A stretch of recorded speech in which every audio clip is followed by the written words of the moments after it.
Hello, good morning mga kaibigan. Meron po kayo papakita sa inyo. Nandito po ulit ako sa itaas ng aming bahay. This time hindi po ako mag-reflex ng mga bunga ng aking tanim, ng aking gulay, kundi iba po yung reflex ko sa inyo. Medyo nakakatuwa po ito. Ayun po. Yan. Hello!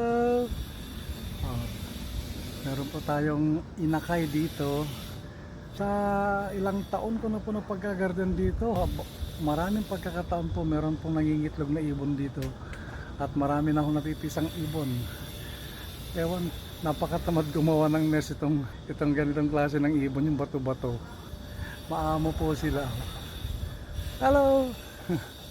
Hello, say hi! Hi sa ating mga fans. Ayan ha, palagayin mo mabuti yung anak mo ha. Ha?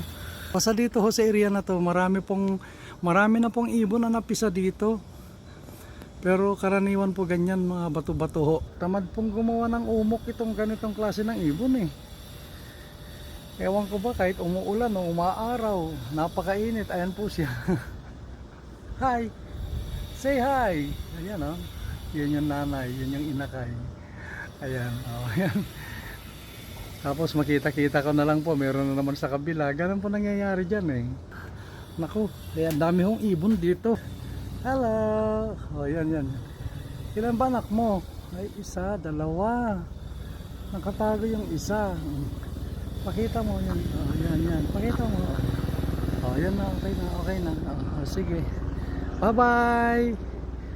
O, yan, bye-bye. Okay, yun lang, ganun lang. Ayos na ho tayo doon. Ayos na po, yun, ayun siya oh. Doon.